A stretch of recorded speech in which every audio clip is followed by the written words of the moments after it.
Баршаға ассалаумағалейкум, құрметті достар, құрметті YouTube арна көрермендері, құрметті ағалар, інілер, құрметті замандастар, баршаға ассалаумағалейкум дейміз. Көптен бері YouTube каналға видеомыз шықпай кетті. Дәл қазір эфир Алматы қаласынан шығып отқан жайымыз бар. Мына көпшіліктің тарапынан қойып отқан сұрақ бар. Досеке, қайдасың? Көптен бір видео шықпай кетті ғой деген комментариялар және де WhatsApp-қа, Instagram-ға, YouTube-қа жазып отқандардың саны өте көп. Қазіргі уақытта Алматыдамыз. Желтоқсан айының 3-ші жұлдызында біздер Грузияға барамыз деп уәде берген болатынбыз. Уәдемізде тұрдық, автотурмен жалпы Грузияға барды, бірақ бұл жолмен барған жоқпын. Не себепті? Яғни отбасылық жағдайға байланысты, анамның ауырып қалғанына байланысты сол сәтте мен жолға сапарға шыға алмадым. Бірақ десек те бірге жүрген серік, яғни командалас Асланды өздеріңіз білесіздер. Аслан бірге барды, көліктерін жақсылап таңдап берді.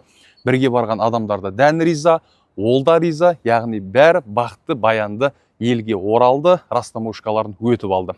Енді көпшіліктің тарапынан жекеге шығып отқан сұрағы бар, құрметті ағайын. Енді Грузияға қашан барамыз деген сұрақтарды қойып жатыр. Амандық болса қаңтар айы, яғни келе жатқан жыл, алдымыздағы ай, январдың, қаңтардың 8 күні Грузияға автотурмен барамыз. Егерде январда барам деген адамдар болатын болса, одан кейін ақпан айына, яғни февральға жоспарлап отқан адамдар болатын болса, февральдың ақпан айының 12 күні Грузияға сапармен жолға шығатын боламыз. Яғни автотурмен бірге барамыз, бір қонақ үйде жатамыз, көлікті таңдасуға көмектесеміз және де бірге кері Қазақстанға қайтатын боламыз. Яғни автотур қашан деген адамдар үшін мархабат, және де алдағы уақытта тездетіп көлік әкелсем деген жандар болатын болса, январдың 8-і және де 12 күні бұйырса жолға шығатын боламыз. Достар, ендеше тағы бір өзімнің тарапынан жаңалығым бар. Мына өздеріңіз білесіздер, мына менің артымда тұрған Хайландер 2022 жылғы соңғы шанақ. Бұл автокөлікті мен соңғы 1,5 жылдықтың көлемінде айдап жүрмін. Бұны сатып алған сәтінде мен арнайы бөлек видеода түсірген болатынмын. Соңғы 1-2 жылдықтың көлемінде Грузияда Хайландер көрген кезде Хайландерға сынып, осы Хайландерді аламын деп армандап жүргенмін. Бұл көліктің арманыма жетіп көлігімді алдым. 1,5 жыл жақсылап айдадым. Енді осы менің астымдағы жалпы айғырымды деп айтайын, бұйырса сатылымға қойғалы жатырмын. Яғни бұйырса сатылады. 2020 жылғы 3/5 объеммен ендеше осы бір көлікті сіздерге шолу жасап шығайын. Сосын достар, алдағы уақытта Хайландер алам деп жоспарлап жүрген жандар болатын болса, видеоның соңында бағасын айтам. Бірінші жақсылап бір шолу жасап көрсетіп шығайын. Сосын алам деген жандар мархабат, байланысқа шығыңыздар. Сонымен өздеріңіз білесіздер, Хайландер автокөлігі 2020 жылғы бұл ең максималды комплектация, яғни платинум комплектациясы деп айтсам болады. Платинум деген осы Хайландерлардың ең бір төресі деп айтайық. Достар, енді ішін көрсетіп шығайын, толықтай сатып алам деген жандар үшін өзімнің рахаттанып, өзімнің жан рахатыма өзім ләззаттанып жүріп айдап жүрген автокөлік. Сол себепті келіп тексеріп алам деген адамдар кез келген жерге апарып тексерсе болады. Яғни өзімнің рахаттап айдап жүрген көлігім. Ең максималды комплектация. Бұл дегеніміз не? Бұл бесключевой доступ. Бұл жерде BCM датчиктары бар. Бұл жерде құлақтары толықтай қыстың күндері қызады. Астына мінекей баспалдағын өзім салдырғам. Бұны алып келгеннен кейін мінекей баспалдағын арнайы салғыздым. Төбесіндегі мүйіздерін салғыздым. Бұлардың бәрі автокөлікке әсемдік, әдемілік береді. Витровиктары бар, өздерінің, яғни көлікте не нәрсе бар, солардың барлығы, не нәрсе керек, соның барлығын салғызып қойғам. Титан дисктары платинумда дәл осындай әдемі дизайнда болады. Ішіне қарай кірейік. Ставкалар, осындай деревянный ставкалар болады, өздеріңіз көріп тұрсыздар. Басқа Хайландерларды салыстыратын болсаңыздар, бұндай ставкалар жүрмейді. Я, бұл бәлкім кішкентай ғана деталь болуы мүмкін, бірақ ішіне кірген кезде расында жайлылық пен комфорт сыйлайтын болады. Память сиденье дейміз, яғни память сиденьесі бар, толықтай электрожүйе. Сиденьелардың барлығы да электронды жүйеде жұмыс істейді. 360 камерасы бар, автодальные бар. Мына біздің рөліміз толықтай қызады. Артқы багажник электронды жүйеде ашылады. Мінекей датчик дождя дейміз. Сонымен ішіне қарай кіретін болсақ, проекциямыз бар. Мінекей проекция, бұл мына лобовойда. Көрсетіп шығайын. Лобовойда дәл осылай жүрісіңіздің қанша бағаммен жүріп келе жатқаныңызды көріп отырасыз. Көзіңізді мына экранға төмен түсірмей-ақ лобовойдан көру мүмкіндігі бар. Мультируль барлығы толықтай жұмыс істеп тұр. Круизіміз бар, климіміз бар, климатымыз бар, датчик дождямыз бар, датчик линиямыз бар. Экран бұл жерде кішкентай емес, достар, өздеріңіз білесіздер.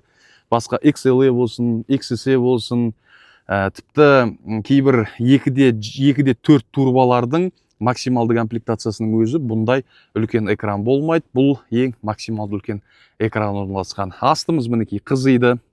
Астымыз жаздың күндері суиды. Руліміз қызады. JBL комплект. JBL бұл бізде акустика ретінде жүреді, яғни таза дыбысты беретін болады. Автохолдымыз бар, электронды ручнигіміз бар. Мінекей приводтардың ауысу жүйесі, бұл жердегі авто стартерымыз бар, пуш стартымыз бар. Яғни бұл жерде адамға керек жайлылықтың барлығы бар. Өзім дәл осындай максималды комплектацияны іздеп жүріп алған болатынмын. Және де мінекей мына біздің айнамыз артындағы еріп келе жатқан көліктерді толыққанды көрсетіп отырады.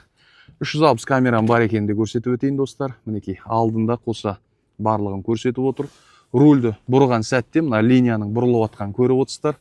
Яғни бұл тек максималды комплектацияларда болады. 360 камералы. Төбе толықтай панорамалы. Өздеріңіз көріп отқандай. Мына жақты да көрсетіп өтейін енді.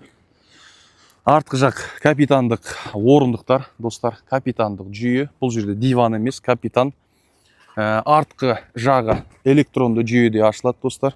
Мінекей комплектация платинум. Электронды жүйеде ашылады. Тиісті керек заттарының барлығы ішінде тұр. Оны енді өздеріңіз бұйырса алам деген адам кеп көре жатар. Электронды түрде жабылады. Мына жағын тағы қосымша көрсетіп өтейін. Өзінің шторкаларымен, бұлар енді заводтан шыққан кезде берілетін шторкалар. Бұлар тек қана платинумда емес, басқа комплектацияларда бола береді. Ал платинумда мына ставкалар болмайды. Бұларда титан дисктары басқаша жүреді. Бұдан төмен комплектациялар 360 камерасы болмайды, проекция болмайды, және де панорама болмайды. Ал мұнда, достар, жанға рахаттың барлығы бар. 2020 жылғы, достар, 3/5 объеммен. Мына 3/5 объемды алар кезде көбісі қорқады, өйткені келген кезде кейбіреулер утил төленбей кезінде легализацияның моменттері бар. Сол легализацияға түсіп қалған кезде көбісі легализациямен өткізіп жібергендер, яғни құжат бойынша документте көбісінде проблема болып жатады. Бұл енді өзімнің айдап жүрген көлігім болғаннан кейін сенімді түрде айта аламын. Комплектация максималды 120 мың километр, миль емес. Мильмен есептейтін болсақ, шамамен бір 76 мың миль ғой деймін, қателеспесем. 70-80 мыңның арасындағы мильді километрмен 120 мың километр жүрген қалыпты түрде. 2020 үшін вполне нормально. Кез келген тексеріске апаратын болсаңыздар, артқа айналдыру деген нәрсе жоқ. Кейбір адамдар 120-ны артқа бір 30 мың лақтыра салады, сөйтеді, 90 мың, 80 мың километр пробегпен деп сатып атады. Біздер адалмыз, ешкімді алдамаймыз. Сол себепті, достар, барлығын ашығынан айтып жатырмын. Яғни жанға керек кез келген көлікпен салыстыратын болсаңыз, заманауи бағыттағы қандай көлікте комплектация болады, қандай функция болады, соның барлығы толықтай бекітілген, достар. Бағасын бұйырса 21 миллион деп шығарып отырмын. Колесаны салыстырып көріңіздер, достар. Колесада платинум комплектациялар 24 миллион, 25 миллион, 26 миллион, 23 миллион деген сияқты бағада шығып тұр. Бірақ маған ақша керек, достар. Өзімнің рахаттанып айдап жүрген көлігімді не үшін сатып жатырмын? Өйткені арнайы бір жерге вложение ретінде салғым келіп отыр. Сол жаққа салу мақсатында сатып отырмын. Болмаса мінекей лобовойдан бастап, мінекей терезелерді полностью лобовойдан бастап айнала терезелерінің бәрі де врадне тұр, кузовтардың бәрі полностью врадне тұр, тек бір деталь ғана боялған деп айтсақ болады. Сондықтан да, достар, жақсы көлік іздеп жүрген, бағасы арзан, өзі маржан көлік іздеп жүрген жандар болатын болса, мархабат, көлігі Алматы қаласында тұр. Өзімнің рахаттанып айдаған көлігім сіздерге де бұйырсын, сіздерге де жұғысты болсын дегім келіп отыр. Ал енді Грузиядан осындай көлікті алып келейік дейтін болсаңыздар, 21 миллионға түсе қоймас деп ойлаймын, өйткені оның да қосымша есебін берсем болады. Оның да есебін көретін болсаңыздар, қазіргі МРП-мен, қазіргі бағамен, қазіргі документтермен мұндай бағаға, мұндай комплектация алу өте қиын, достар. Сондықтан да, мінекей, одан кейін айтып өтетін жағдай, мына 360 камерасынан бөлек, мына жерде подсветкасы бар. Мына есікті ашқан кезде түнде астына мына Highlander деген өзінің заводской жазуы бар. Бұларды қолмен де орнатуға болады, бірақ бұл заводской, заводтан берілген, сол себепті осындай няшкалары бар өзінің. Сол себепті жақсы көлік алам дейтін болсаңыздар, мархабат, достар. Осылай 1,5 жыл айдадым, рахаттандым, қалаларды араладым, аудандарды араладым, қаланың ішіне емін-еркін айдадым, біраз жерге бардым, яғни жолда қалдырмаған.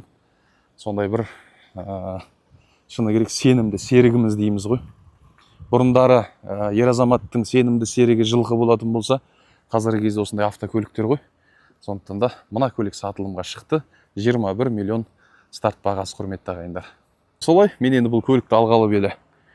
Астындағы бағаны айттым ғой, баспалдағын салдым. Мінекей, өйткені үйде кішкентай балалар артына мінетін кезде қиналады. Үйде мамашка бар. Мамашка мінетін кезде қиналады, соны байқайтын. Содан кейін соны салғызып қойдым. Ол да әжептәуір ақша. Төбесіндегі мынау рага дейміз ғой. Бұның өзі де әдемі көрінеді. Рагасы баспалдағы жоқ көліктер, осы платинум болса да түрәлпет сәл біртүрлі болып жүреді. Мынаны салғаннан кейін кәдімгі брутальный болып жүреді. Қысқасы осылай, платинум 2020 120 мың пробегпен 21 миллионға алам деген адамдар Алматы қаласында Абай мотоцалкадамыз. Келіп көлікті көріп, айдаңыз, тексеріңіз, ұнайтын болса сатып алыңыз. Енді достар, бұны сатып жібердің, енді өзің не айдайсың деген сұрақ туындайды ғой. Мына менің артымдағы көліктен бөлек, қазір енді өзім дворда жүрмін. Бұдан бөлек өзімнің тағы екінші көлігім бар. Ол 2022 жылғы Саната автокөлігі. Бастапқыда Санатаны сатсам ба деп ойлағам, бірақ оны сататын болсам, вложениеға ақшам жеткіліксіз болып қалайын деп тұр. Здравствуйте. Яғни бұны сататын болсам Санатаны, онда бұны шамамен 10-11 миллионға ғана сатады екем. Сол себепті менің керек дейін жеткіліксіз. Бұны сатсам жеткіліксіз болады екен. Мінекей 993 AJN деген өзімнің екінші көлігім. Сол себепті қосақтап екі көлікпен жүрмейік. Бір шетінен ашып та көрсетейін. Бұл енді 2022 жылы алған. Бұл енді біраз көпті көрген көлік. Бұл енді маған кәсіп ретінде жақсылап жұмыс істеп берген көлік. Енді осы көлікті уақытша айдай тұрам. Ал ана Хайландерді бұйырса сататын болсам, оның ақшасын бұйырса бір жерге кәсіп ретінде салсам деген ниетім бар. Сондықтан да достар, қысқасы енді түсіндіріп атқаным ғой. Көп адамдар айтады ғой, жаңа не себепті сатып атсың деп. Жалпына не себепті сатып атсың деп сұрайды ғой көбісі. Сол кезде көліктен құтылу мақсатында емес, көлікті шыны керек қимастықпен сатып атырмыз. Жаңа әкеме де ұнайды, әкем де айтады, әкем де өзі менің көрермендерімнің қатарында ғой.